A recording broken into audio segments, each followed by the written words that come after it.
Vas-y, là, oui, là, il m'entend.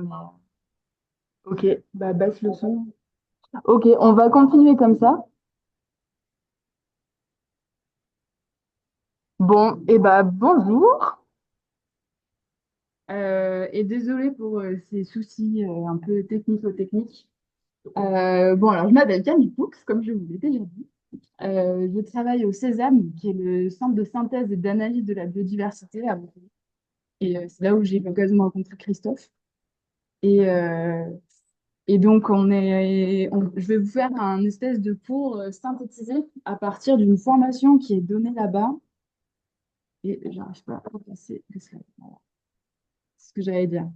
Donc, c'est inspiré de la formation qu'on donne au CESAB. C'est une formation qui dure 5 jours. Et c'est un travail qui est fait, qui est mené par Sonia Kefi, François Massol et plein de gens très compétents. Et donc, tous les cours, les exercices de cette formation au complet sont disponibles en ligne. Si jamais vous voulez, n'hésitez pas à aller voir. Et la prochaine session, elle sera du 31 mars au 4 avril. Et voilà, les inscriptions sont ouvertes. J'en profite pour faire un peu de pub, mais... Parce que là, du coup, je vais vous donner vraiment quelque chose de synthétique et ça va être une initiation. Et enfin, voilà, les études sur le réseau, c'est vraiment un domaine qui est assez vaste et j'ai eu des difficultés en fait à faire des choses synthétiques. Et après, il faut savoir que nous, au Césame, le Césame dépend de la FRB. Et on donne plein d'autres formations elles durent toutes 5 jours. C'est des thématiques différentes et enfin, voilà, en rapport avec l'écologie, avec les données. Et elles sont pas très chères. Voilà. Et par contre, c'est en présentiel. Donc voilà. Pardon? Je crois que ça va être 250 € pour 5 jours. Bah, comparé à plein. Ouais, ça va.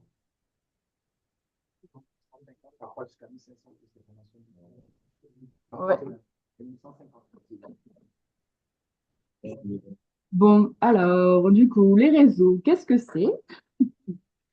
Alors voilà, en fait, les réseaux, c'est vraiment quelque chose qui va être, c'est un outil qu'on peut retrouver partout. Et donc là, par exemple, on a la représentation d'un réseau social. Et le point commun entre tout le réseau, c'est que du coup, on a des entités qu'on peut représenter par des points, qu'on appelle des sommets souvent, et qui sont reliées entre elles quand il y a une interaction. Mais ça peut être vraiment vaste. Donc là, par exemple, dans un réseau social, les points, à votre avis, qu'est-ce que c'est? Par exemple, sur Facebook. Ça peut être le réseau des amitiés. Donc, en fait, les points, c'est des personnes et on les relie quand on a un lien ami sur Facebook. Voilà, ça peut ressembler typiquement à ce genre de choses. Donc, on a des paquets, voilà. Et donc, lui, il va être ami avec tous ces gens-là, etc. Mais ça peut aussi avoir ça peut représenter d'autres choses. Donc là, par exemple, on a un réseau des gènes qui régulent des maladies humaines. Donc, c'est pas du tout mon domaine, mais j'imagine que là, du coup, les gros points, ça représente des maladies. Et ensuite, là, ils sont reliés aux gènes qui les déclenchent. Là, par exemple, on appelle ça aussi un réseau. C'est le réseau du métro parisien. Et donc là, en l'occurrence, les points, ça va être des arrêts de métro. Et ils sont reliés quand il y a un métro qui relie ces arrêts-là. Donc vraiment, c'est un outil très, très répandu et ça peut représenter plein de choses différentes. Et donc en écologie, souvent, on a affaire à ce qu'on appelle un réseau trophique. Et donc là, on a un réseau trophique simplifié. Donc on a des représentations des espèces avec, par exemple, des prédateurs qui ensuite consomment des espèces intermédiaires qui elles-mêmes vont consommer des plantes. Et donc on voit qu'il y a plein d'interactions. Et donc là, voilà, typiquement, qu'est-ce qu'on va faire? C'est qu'on va représenter, donc là, en l'occurrence, des espèces par des points et qu'on va représenter le flux de matière. Donc là, si c'est un réseau de prédation, donc, il va y avoir consommation de biomasse. Et donc la direction de la flèche va montrer le sens du flux de matière.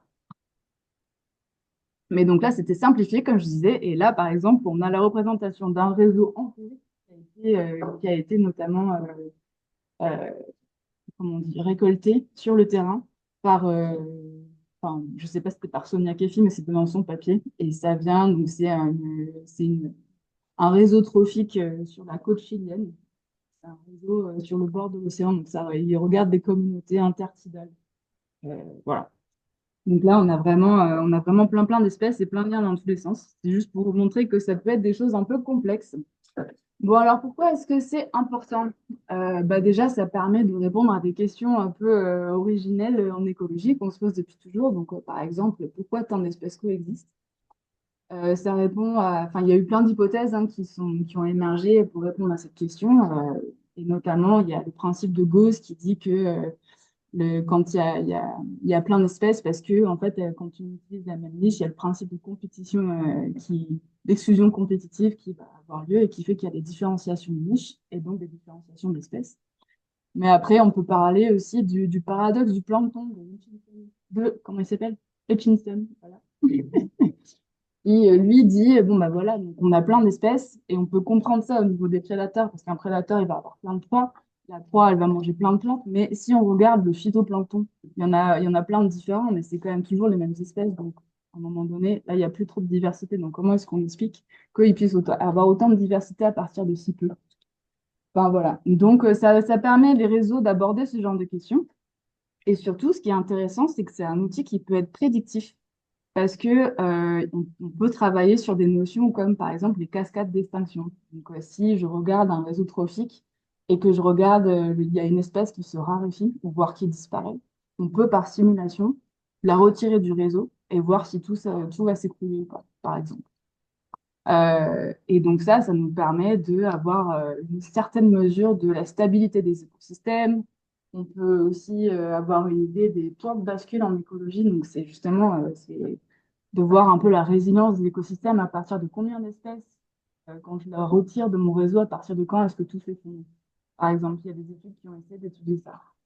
Donc voilà, c'est quand même un outil précieux parce que finalement, pour prédire des choses en écologie, c'est pas toujours très simple. Donc voilà, ça c'était une introduction un peu générale je vais regarder ce qu'il y a dans le chat parce que j'ai l'impression qu'il y a des gens qui me parlent, tout est bon, ok c'est bon. Et donc ça c'était les réseaux trophiques, mais ensuite en écologie, voilà, on a l'outil de base, ça va être donc des sommets, on va appeler les points là, qui représentent soit des individus, soit des espèces, soit même des groupes d'espèces, et soit des fois aussi des sites. Donc ça peut aussi être un réseau géographique comme on a vu avec le réseau du métro parisien. Et du coup, l'interaction, ça peut être plein de choses différentes. Donc ça peut être l'interaction de prédation, où il y a vraiment consommation de matière. Mais par exemple, il peut y avoir aussi d'autres types d'interactions qui sont étudiées. Et par exemple, on a aussi des réseaux qu'on appelle de co-occurrence, où on va considérer que les espèces sont à côté les unes des autres et du coup qu'elles ont forcément une influence l'une sur l'autre. Par exemple, de la compétition au niveau des plantes, si elles sont côte à côte, elles vont être en compétition pour la lumière. Et du coup, ça, c'est une forme d'interaction, même si elle est difficile à quantifier. Voilà. Donc, ouais, ouais, oui, oui. Donc, oui, tout à fait.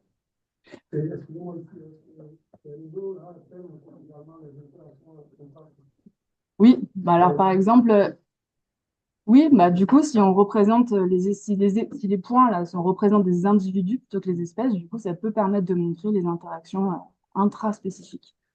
Mais ouais, c'est différents types de réseaux, quoi. Il y a différents moyens d'appliquer. Et en fait, vous êtes un peu les maîtres de comment ça se passe. Mais en général, quand on fait des analyses à l'échelle d'un réseau, on essaie de se focaliser sur une échelle à la fois. On ne peut pas mélanger un réseau qui contient à la fois des individus et à la fois des espèces.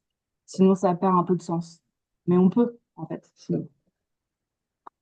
Donc, comme je le disais, il y a différents types d'interactions. Et donc, les interactions, ça va être quoi? Ça va être l'effet de l'espèce A, dans l'individu A. Bon, on va plutôt parler au niveau de l'espèce, là, pour la suite de la présentation. Donc, ça peut être l'effet de l'espèce A sur l'espèce B, ou vice-versa. Ça peut être dans les deux sens. Et du coup, souvent, d'un point de vue très schématique, on aime bien simplifier ça à regarder si l'effet il va être positif ou négatif ou neutre. Et donc, typiquement, si deux espèces sont en compétition, ça va être une interaction qui va être négative pour les deux parties, pour les deux espèces qui sont en interaction. Et par exemple, après, la prédation, qu'est-ce que c'est? La prédation, il y a le prédateur, il a envie de manger. Donc, lui, c'est une interaction positive si jamais l'interaction a lieu. Mais la proie, évidemment, a envie d'être négative. Et ça, c'est ce qu'on appelle antagoniste. Mais non, mais moi, faut que je fasse le truc de Michel. Hein. Allez, allez. C'est qui?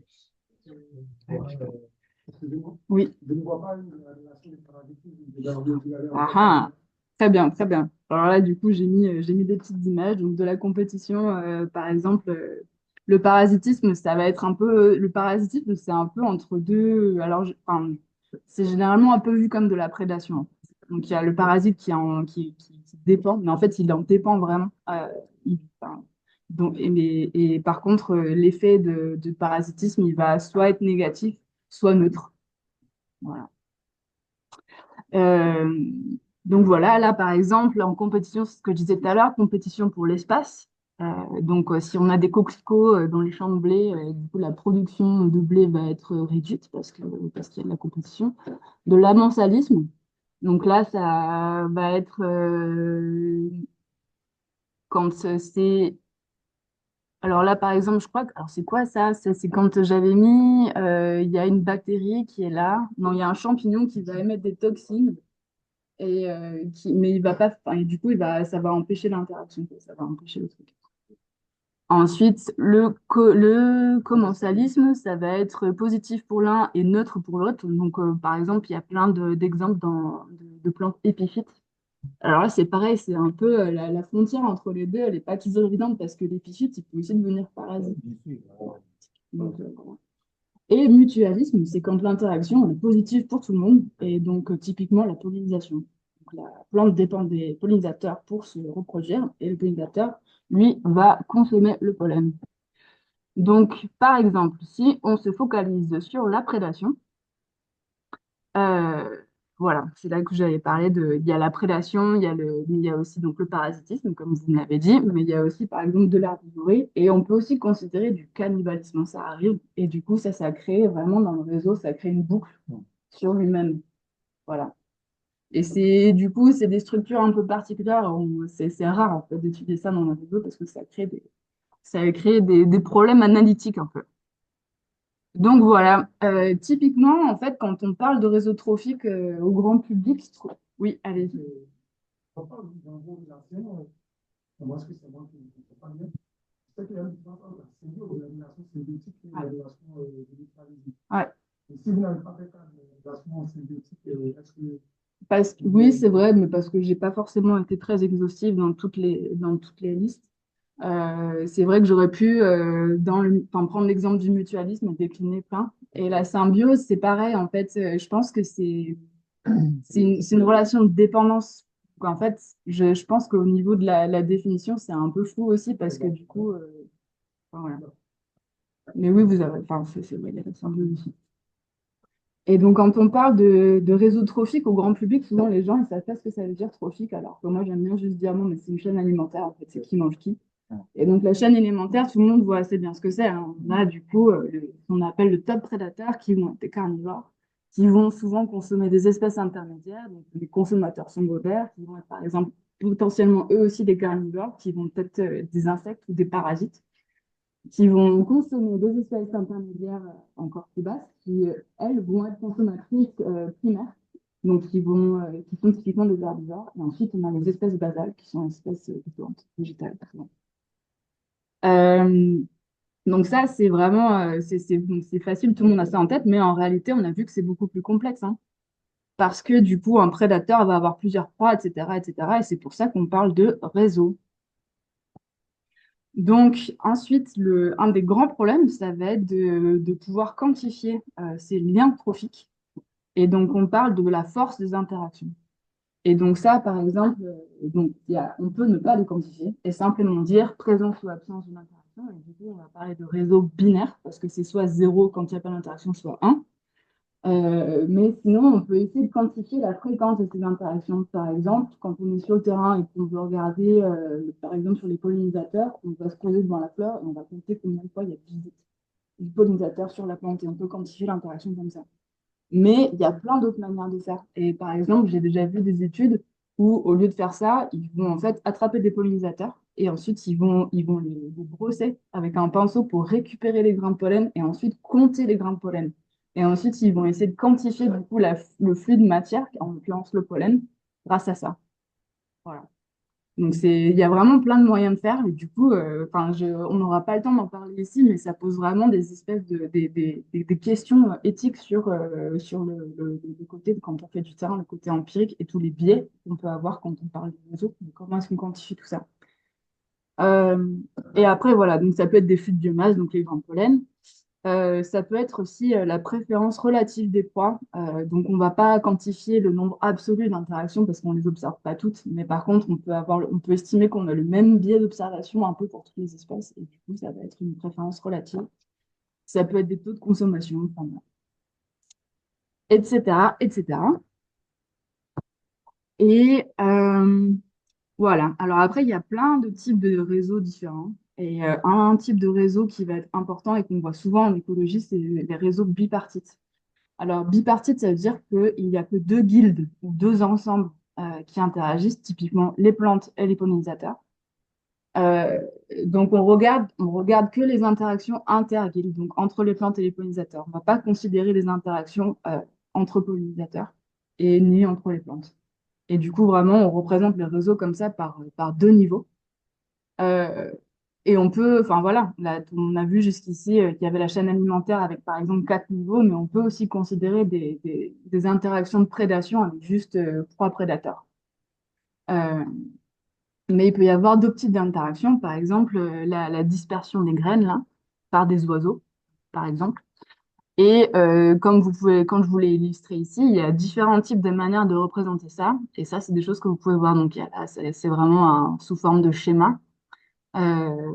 Et là, il y a par exemple sous forme de matrice aussi, où du coup, on va avoir les prédateurs enfin, une guilde d'espèces en général, c'est celle qui va être la plus, qui va consommer, qui est en colonne, et les proies qui sont listées en ligne.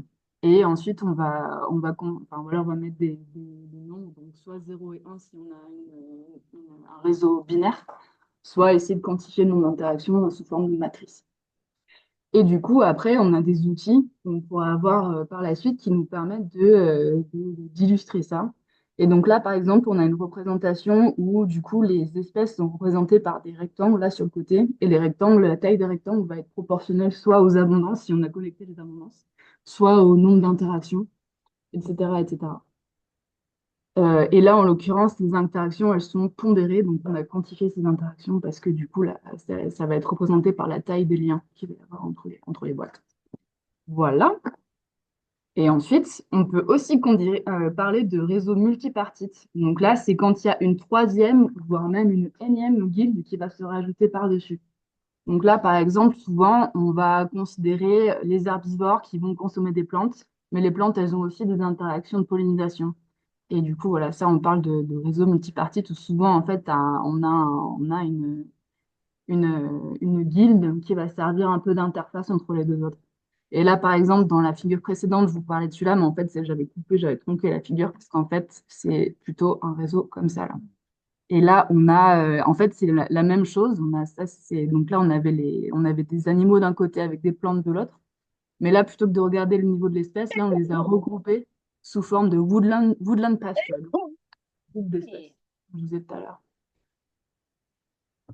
Euh, et enfin, on a aussi ce qu'on appelle des réseaux multiplexes. Donc, c'est quand vraiment on regarde différents types d'interactions en même temps. Donc, là, comme je vous disais, on peut avoir un peu, ça ressemble un peu au réseau multipartite, sauf que on va aussi considérer les interactions intraguildes.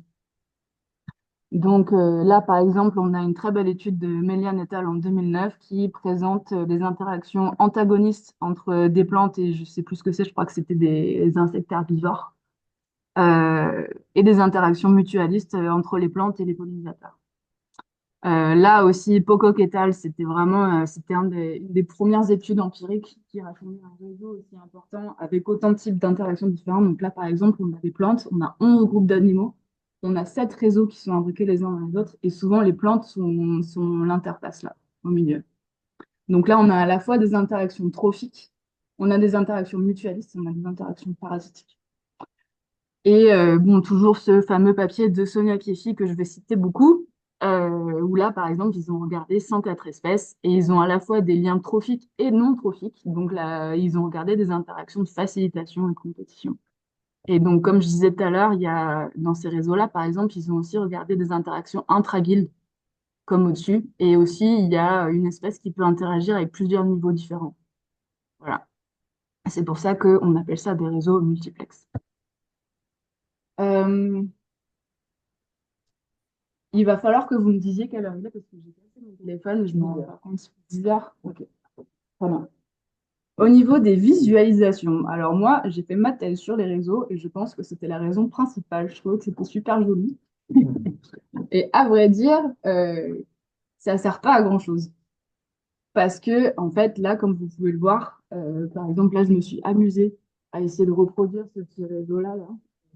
Et en fait, c'est différentes manières de représenter la même chose. Et donc, en fait, regarder la structure, ça ne nous apprend pas grand-chose sur le réseau, mais quand même, on aime bien le faire. Donc, on le fait souvent. Et ça permet quand même d'illustrer des choses. Enfin, voilà. Il y a plein de manières de le faire. Là, par exemple, c'est le graphe d'un réseau de blogs. Et donc, selon quelle représentation on choisit, ça va donner des structures vraiment qui n'ont rien à voir.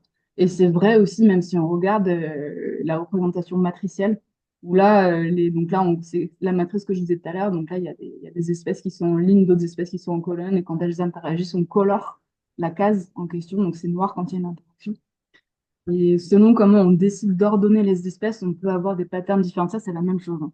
C'est juste on a ordonné les espèces pour essayer de faire ressortir des patterns différents. Donc voilà. Donc c'est, comme je disais, pas très joli. Enfin, très joli, mais pas très utile. Euh, donc voilà, on a maintenant vu ces beaux outils que sont les réseaux. Mais comment est-ce qu'on peut faire pour résumer toute cette complexité et l'analyser numériquement? Alors, j'aime bien cette figure parce que justement, elle est un peu bordélique, mais on y voit quand même quelque chose. Et là, pourquoi est-ce elle est compliquée? Bah, parce que en fait, les auteurs, ils ont essayé de représenter, de garder en fait la structure aussi spatiale. Ils ont tenu compte du niveau dans la colonne d'eau dans laquelle vivent les espèces. Et ils ont essayé de garder les liens comme ça, quoi. Et du coup, enfin, voilà. Mais on peut prendre en compte ce genre de choses, mais dans un premier temps, on simplifie, quoi. Donc, vraiment, on revient à la base, on essaie d'oublier tout ça et on représente déjà les espèces par des points, comme je disais, et des interactions. Et ensuite, donc, la matrice. La manière de remplir ça, donc ça, souvent, ces matrices, on appelle ça la matrice d'adjacence. Et donc, on va souvent mettre les proies en ligne et les prédateurs en colonne. On va tous les lister. Et du coup, là, si je dois représenter ce réseau-là, c'est moi qui fais ce bruit-là. C'est bon. Si je dois représenter ce réseau-là ici en interaction, bah là, on voit que bon, l'espèce, on ne regarde pas les interactions de soi-même, donc ça, elle est grisée.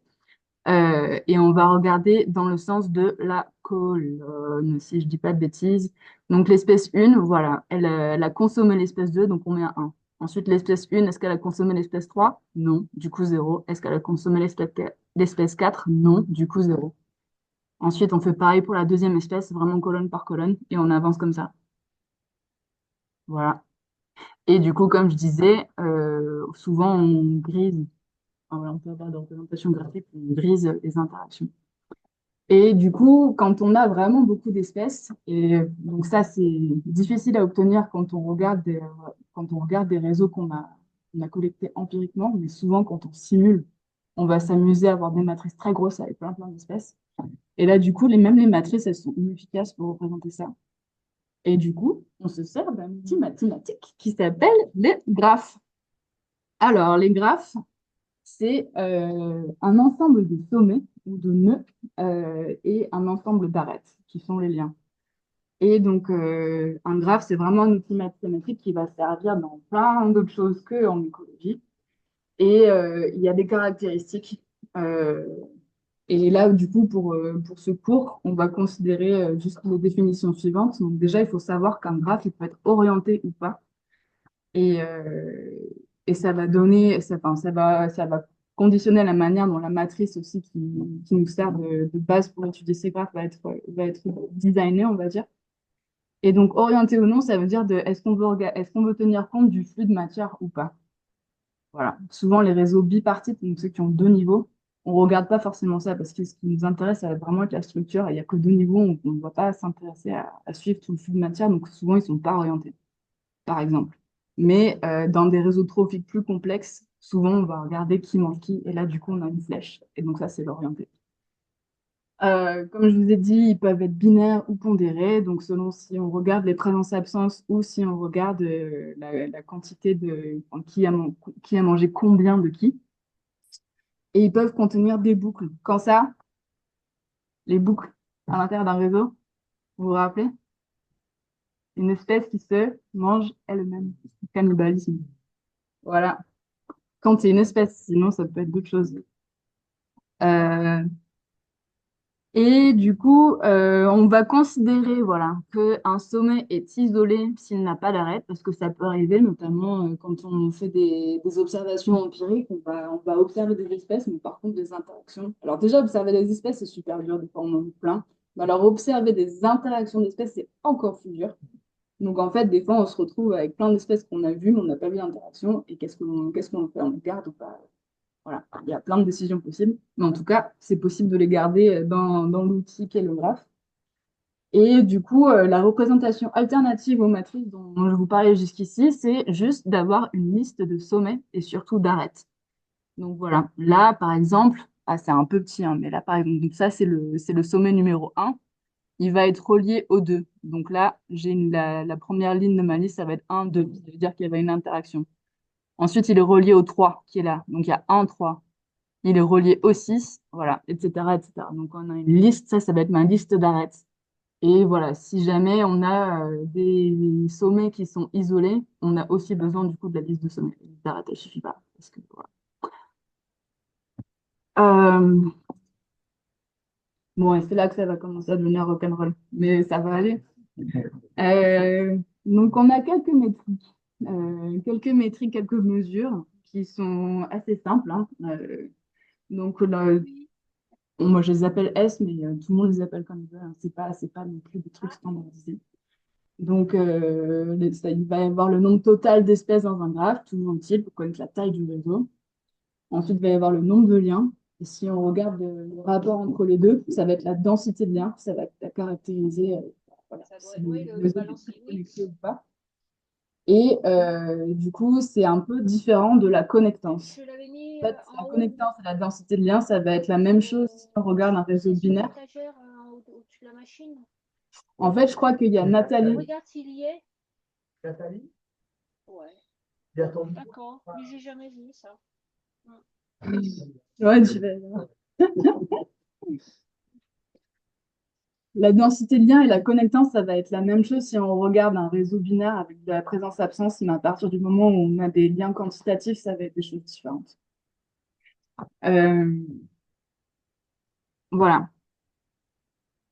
Mais, et encore une fois, c'est pas si simple, parce qu'avec les graphes, le nombre de liens, ça va dépendre de si le réseau est orienté ou pas. Ça va dépendre de si on inclut les liens intra-guildes, par exemple le cannibalisme ou pas. Et ça va dépendre de si le réseau il est bipartite ou pas. S'il y a que deux niveaux ou s'il y en a beaucoup plus.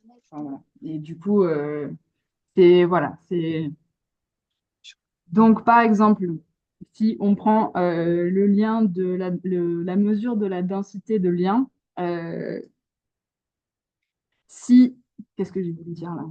Si les liens sont orientés, oui voilà. Alors si les liens ils sont pas orientés et si on regarde pas les liens intra-guildes, mais si on a un réseau bipartite, alors on a la connectance qui est la même chose que la densité de lien. Bon, c'est pas hyper important ça, l'apprenez pas par cœur. C'est juste pour vous montrer, ça c'est vraiment les métriques de base qui permettent de décrire des réseaux. Et alors, à quoi ça peut servir? Donc en fait, historiquement, les gens qui ont commencé à regarder, s'intéresser au réseau, ils ont regardé ça, ils ont commencé par le début, hein, ils ont commencé par les métriques les plus basiques, enfin voilà, et ils ont essayé de trouver des règles générales. Par exemple, est-ce qu'il y a une relation entre la connectance et la diversité, donc à savoir le nombre d'espèces, la taille du réseau en l'occurrence? Alors, ça, gros débat, gros débat. Et par exemple, il y a un papier séminal de Cohen et Briand de 1984 où ils ont proposé euh, une relation Link Species Scaling Law et qui montre que Le nombre de liens va augmenter avec le nombre d'espèces, mais ça reste relativement constant si on a un exposant, si on a cette formule-là, quoi. Voilà, donc il y a une histoire de connectance constante si on est sur une échelle log. Mais en fait, c'est pas si simple. Donc là, il y a par exemple Bercier qui a dit que ça dépendait aussi de la résolution à laquelle on regardait, donc si, enfin, de l'effort d'échantillonnage, en fait, de si on avait un réseau qui était très bien défini ou pas. Ensuite, il y a Ings et al. Ils ont montré que ça allait dépendre aussi du type d'écosystème qu'on regardait. Il y a typiquement des systèmes dans lesquels il y a beaucoup plus d'interactions que d'autres. Euh, enfin, je vais dire quelque chose qui n'est pas forcément vrai, mais qui pourrait sembler, c'est juste pour vous donner une idée. Par exemple, si on regarde un réseau mutualiste où tout le monde a intérêt à interagir, on s'attend quand même instinctivement à ce qu'il y ait plus d'interactions que si c'est de la compétition ou que si c'est de la prédation, il y en a un qui essaie de l'autre. Ça paraît un peu logique. Et, euh, et voilà, et ça va dépendre du type d'interaction. C'est ce que je dis. Comme l'ont montré Thébault et Fontaine. On va revenir sur ce papier parce qu'il va être important. Qu'est-ce qu'on regarde d'autre? Je vais ouvrir un peu la fenêtre, non? Ça va.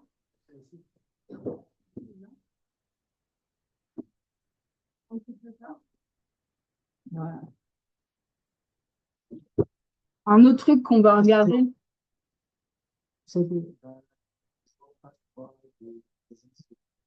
que ça va nécessiter la connaissance? Ouais, alors, pas vraiment. Parce que les indices de connectivité, souvent, on va parler de ça dans des réseaux qui sont géographiques. Et on va regarder la connectivité entre des fragments de végétation, par exemple. Non, c'est de ça que tu parles. Oui, c'est ça. On va regarder si le paysage il est bien connecté. Oui. Et c'est différent. Ok. Mais si je réfléchis à la question. Si on considère, si on a un réseau où on regarde justement les points sont des sites et que on peut regarder la connectance, mais la connectance, c'est vraiment quelque chose qui va caractériser une mesure à l'échelle du réseau. À l'échelle du site, c'est un peu différent. Parce qu'il va être une notion. Ça va être le degré. Du coup, c'est ça, de la distribution des degrés. Alors, les degrés, degree en anglais, et du coup, en français, on peut parler de balance.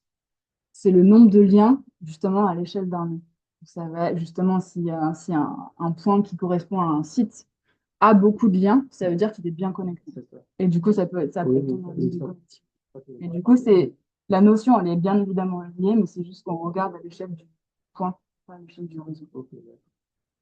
Et du coup, ça va correspondre au nombre de voisins. En fait, les voisins, on ne considère pas que c'est quelque chose qui est proche forcément. C'est juste les voisins dans le sens celui avec qui j'ai une interaction directe. Euh, donc, dans une matrice d'adjacence, le degré, ça va être la somme des lignes ou des colonnes. Mais dans un graphe orienté, on fait attention aux degrés entrants. Donc, c'est les liens qui vont venir vers moi. Et les degrés sortants, c'est les liens on tient compte de la direction entrant et sortant. Et bon, à quoi ça sert tout ça?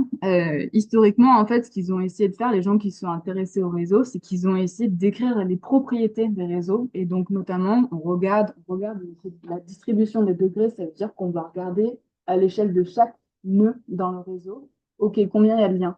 Et on fait des moyennes. Et du coup, on quantifie tout ça et ça permet de faire des histogrammes, ça permet de faire des distributions de degrés. Donc, c'est ce qu'on voit là. Et ils ont essayé de voir si les réseaux écologiques avaient des propriétés qui étaient similaires ou non à d'autres types de réseaux, par exemple des réseaux sociaux ou par exemple des réseaux géographiques ou par exemple des réseaux de transport, ou enfin, je sais pas, je dis n'importe quoi. Euh, et ils ont trouvé que, enfin voilà, s'ils comparent les distributions de degrés de ces différents types de réseaux, ils ont trouvé que des fois, il y avait des points communs, mais des fois, non. Et du coup, il semblerait qu'il y ait des structures qui soient non aléatoires dans les réseaux écologiques. Et on fait l'hypothèse, du coup, puisque les interactions existent et que les réseaux sont empiriques, donc ils sont là, ça veut dire que ces structures, elles permettent de stabiliser, puisqu'elles permettent aux espèces d'exister. Bon, mais c'est dommage, parce que tout ça, c'est des questions qui sont assez complexes, en fait. Et faudrait plus de temps pour parler de tout ça. Mais, euh, Mais bon, voilà. Il faut savoir juste que c'est des choses auxquelles on s'est intéressé depuis le tout début de l'étude des réseaux. Et, euh, et voilà, par exemple, il y a du Netal, ils ont montré que les distributions de degré des proies, donc, qui correspondent à leur vulnérabilité. Donc, c'est si une proie, si on regarde ses liens, ça va justement, si elle a beaucoup de liens, ça veut dire qu'elle va être très vulnérable parce qu'elle a beaucoup de prédateurs, euh, va être différente de la distribution des degrés des prédateurs. Voilà. Et du coup, ça permet quand même de caractériser les choses et de les relier. Et surtout, c'est ça qui est dur en fait dans l'écologie, dans l'analyse des réseaux, c'est qu'on peut faire plein de maths. On a ce bel outil que sont les graphes. On peut faire plein de maths dessus, mais derrière, il faut trouver un sens écologique. Et c'est pas toujours évident. Voilà. Donc, typiquement, quelles sont les questions courantes sur les réseaux? Donc, on a parlé de structure des réseaux. On va essayer de trouver quels sont les patterns qui sont génériques, qu'on va observer un peu partout et on va, du coup, c'est ceux-là sur lesquels on va essayer de mettre un sens écologique. Euh, on va se poser plein de questions, hein. Quel est le rôle du type d'interaction, donc enfin, mutualisme ou prédation ou compétition ou facilitation ou parasitisme, etc., dans la structure justement de ces réseaux. On peut se poser la question de qu'est-ce qui détermine les interactions, qu'est-ce qui fait que les espèces elles interagissent. On peut aussi se demander, alors voilà, c'est quand on essaie de trouver du sens, quels sont les liens entre la structure du réseau et la fonction? Qu'est-ce qu'elle a comme fonction, cette structure? Pourquoi est-ce qu'on l'observe? Qu'est-ce que ça veut dire? Est-ce que ça a un lien avec des processus écologiques? Et ensuite, est-ce que si j'observe une structure dans un réseau, est-ce que ça veut forcément dire que mon réseau il est plus stable? Ou au contraire, si j'observe ces structures, c'est mauvais signe? Est-ce que ce serait pas un signe avant-coureur qu'il y a quelque chose de drastique qui va bientôt se passer? Voilà. Et, euh, Et ensuite, évidemment, vu que les espèces sont dans des environnements qui sont dynamiques et qui évoluent, notamment avec les changements globaux, mais pas que, on peut regarder ça vraiment à des échelles de temps réduites, quoi, ou juste des gradients environnementaux complètement naturels, je sais pas, mais l'acidité des sols, ce genre de choses. Est-ce que ces réseaux, les interactions, elles sont impactées par ça? Et comment est-ce que ça va se refléter dans la structure de ces donc, en fait, voilà, c'est pour ça que je vous dis que c'est pas évident parce que c'est vraiment un champ qui est large. En fait, les réseaux, c'est un outil. Et du coup, avec cet outil, vous pouvez vous poser plein de questions. Et c'est facile de se faire. Mm. Donc, vous pensez bien, on n'aura pas le temps de tout voir.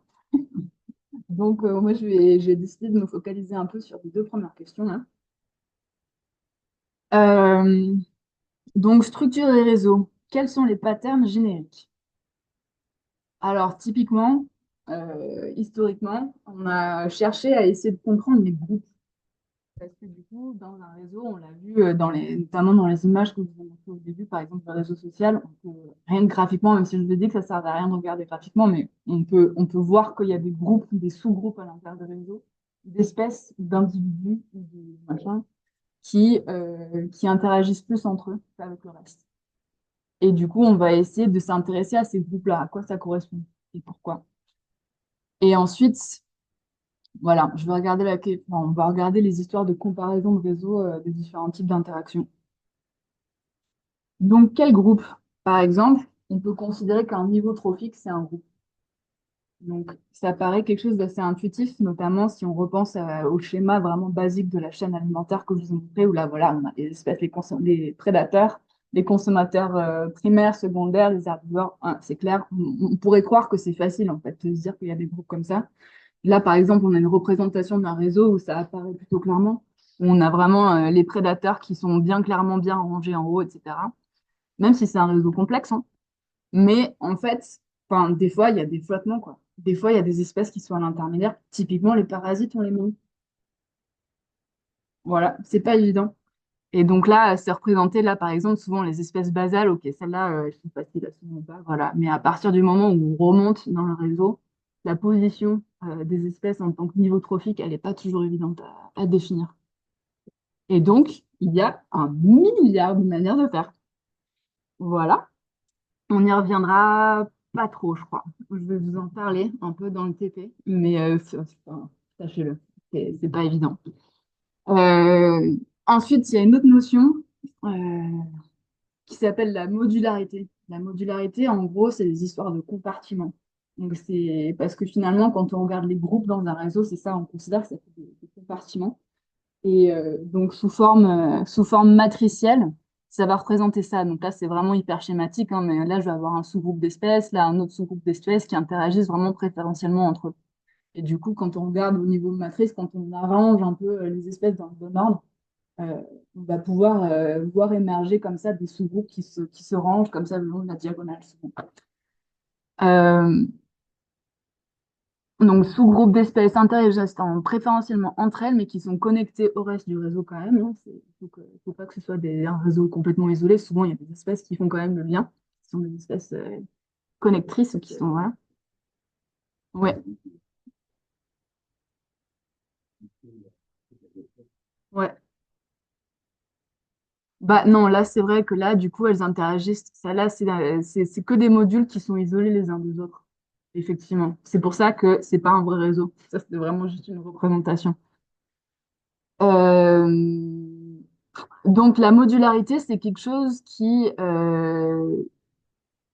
est mesurable, mais typiquement l'algorithme qui permet de mesurer ça, ça fait longtemps que les gens bossent dessus et ça fonctionne bien que sur des graphes qui sont non orientés. On ne regarde pas le flux de métier. Sinon, c'est trop compliqué. Et là, par exemple, enfin voilà, on a la représentation vraiment schématique. Là, c'est quelque chose d'un peu plus réel où on peut essayer d'avoir des algorithmes qui vont permettre de définir des groupes. Mais vous voyez que ça se voit pas hyper bien à l'œil nu, quoi. Si je devais faire ça, moi, à partir d'un graphe à l'œil, j'aurais du mal à définir la taille de ces boîtes ou combien il y en a même. Alors qu'il y a des algos qui permettent de le faire à peu près. Et voilà, c'est ce que je disais. Ça, c'est schématique. En réalité, souvent, ça ressemble plus à quelque chose comme ça. Vous voyez qu'on a effectivement une tendance le long de la diagonale, mais c'est pas du tout aussi propre que dans la figure d'avant. Et voilà. Donc, il y a cette histoire de modularité. On va y revenir. Et ensuite, on a d'autres algorithmes, d'autres modèles. Ça, on va pas trop en parler parce que c'est vraiment compliqué. Il faudrait une journée entière au moins pour en parler, voire deux. Mais sachez que c'est des choses qui existent. Donc, il y a ce qu'on appelle le stochastic block model parce que c'est un modèle qui permet de générer des réseaux. Donc, ça, c'est pour faire des simulations.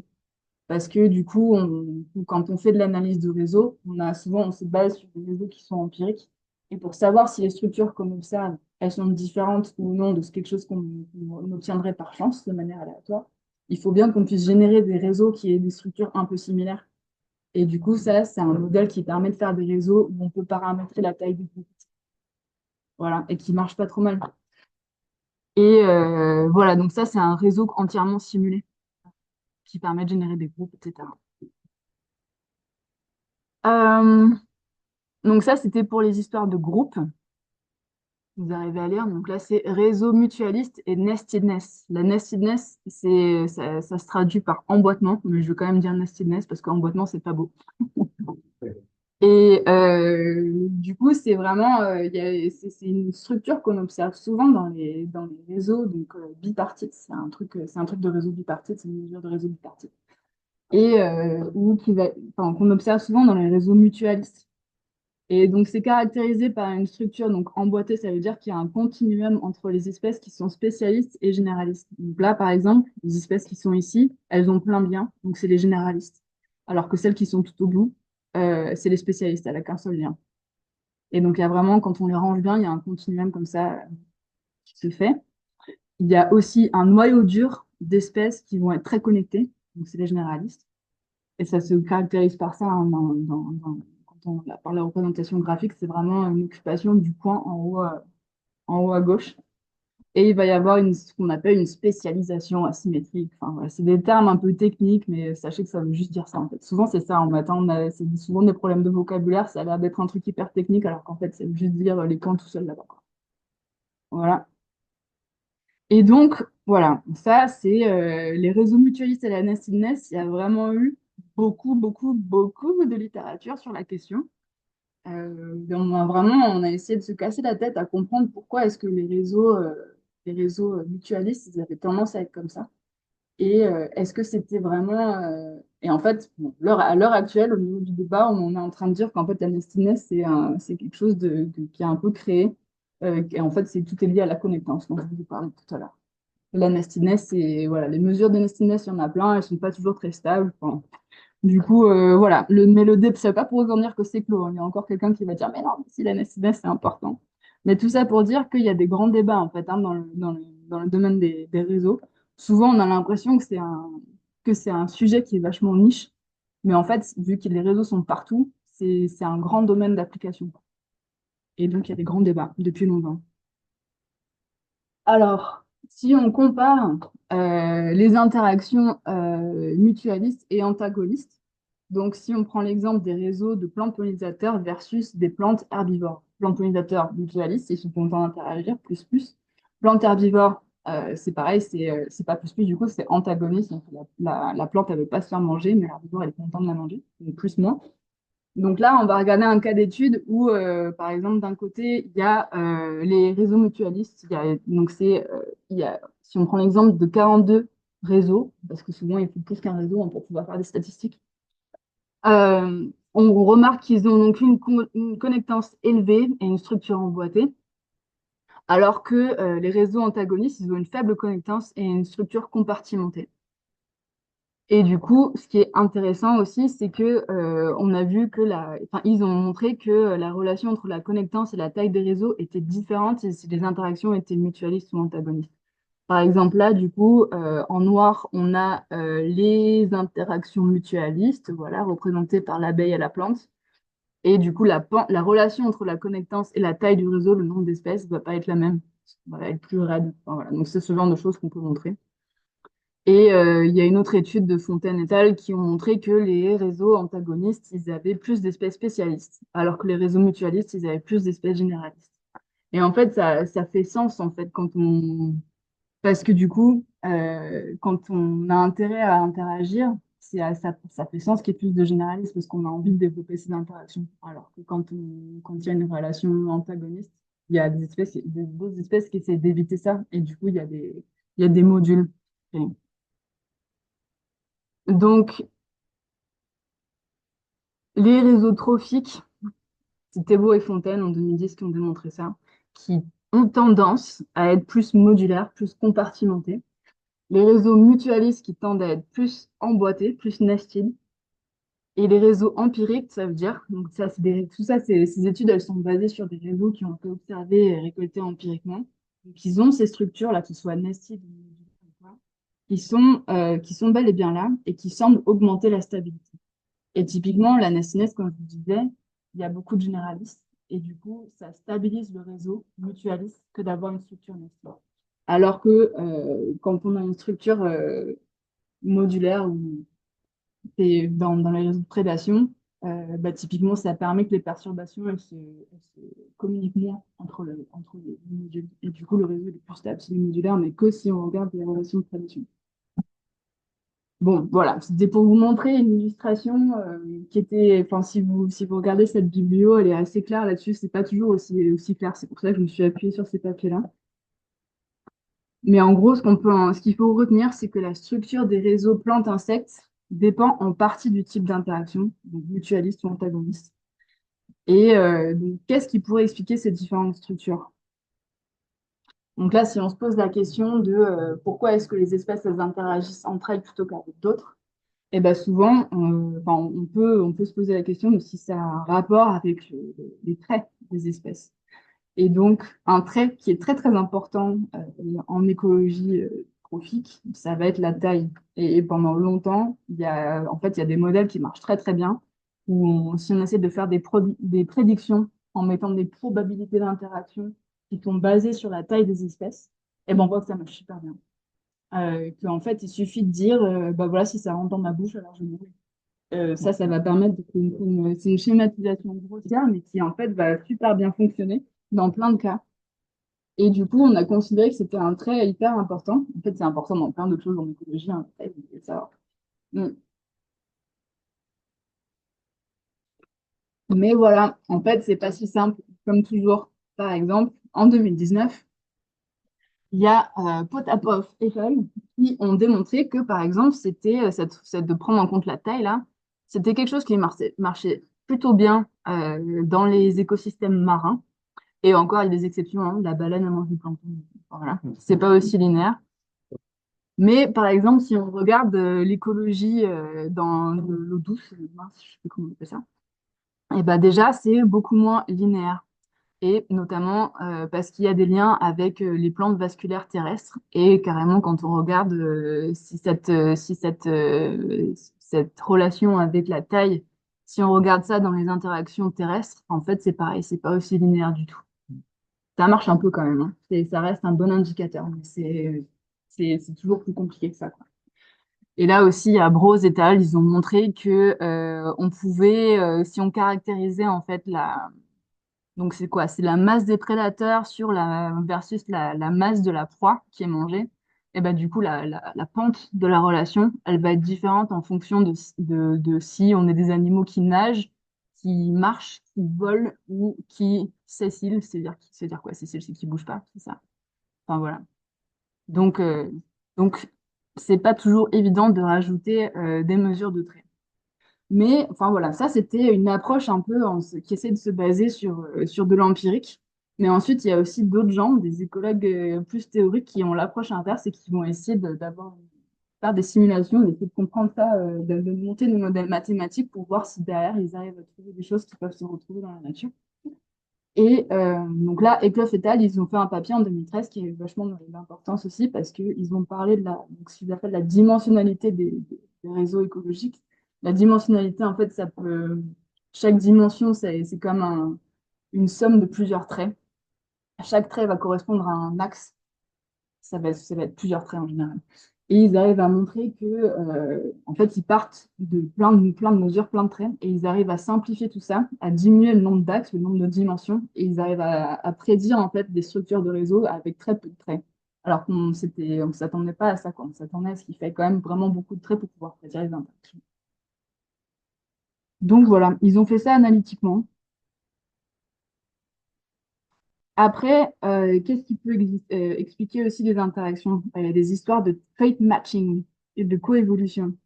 Donc, c'est des histoires de conservatisme de niche. Donc, quand on a des espèces qui sont proches, qui sont cousines phylogénétiquement, alors on pense qu'elles auraient tendance à interagir davantage entre elles. Et c'est quelque chose qui peut se voir un peu quand on les représente comme ça. Donc là, par exemple, on a notre réseau, je ne sais plus ce que c'est comme type d'espèce, mais c'est un réseau bipartite. Et donc là, on voit qu'il y a une espèce de correspondance entre les groupes d'espèces qui sont reliés phylogénétiquement et celles avec lesquelles elles interagissent, ça fait des groupes aussi.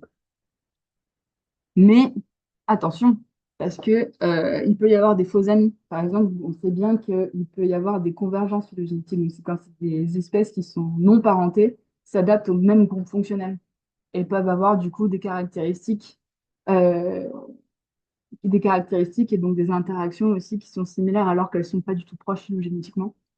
Et vice-versa, il peut y avoir aussi ce qu'on appelle des advergences, donc des espèces qui imitent une espèce dont les fonctions les intéressent et du coup des espèces différentes qui imitent cette espèce-là alors qu'elles ne sont pas du tout reliées entre elles et qui du coup vont interagir avec les mêmes espèces, vont être en compétition avec les prédateurs, avec les pollinisateurs par exemple.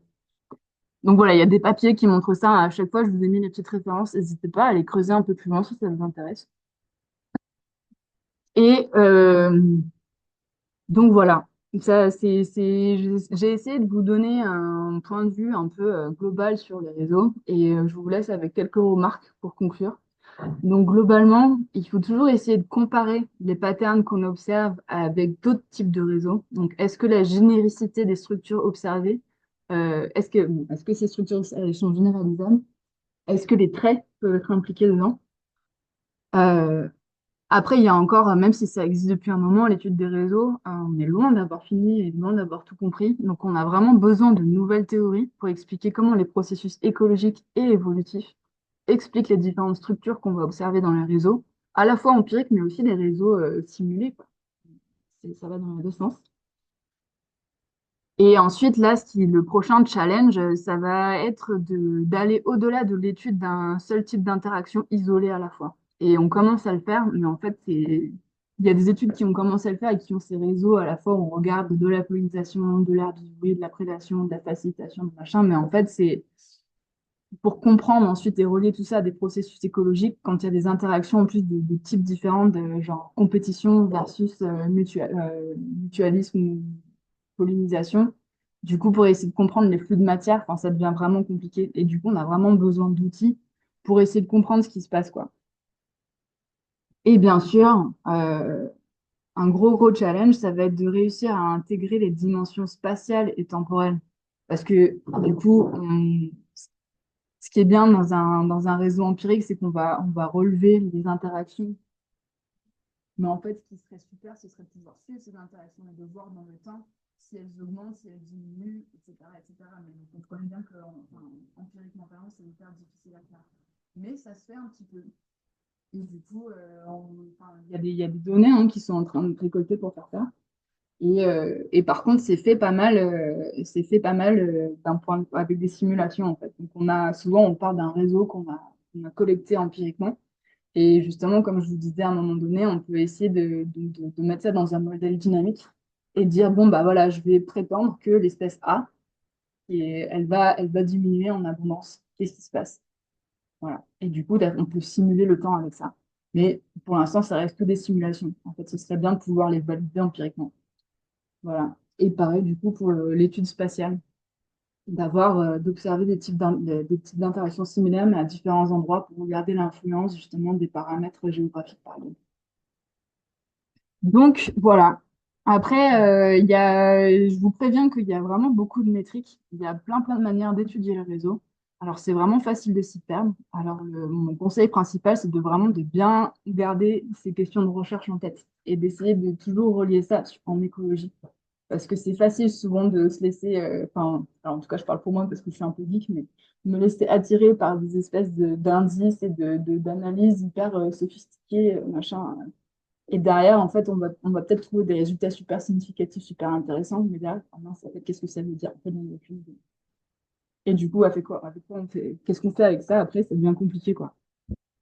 Donc voilà, on a fini cette première partie, 10h30, c'est incroyable.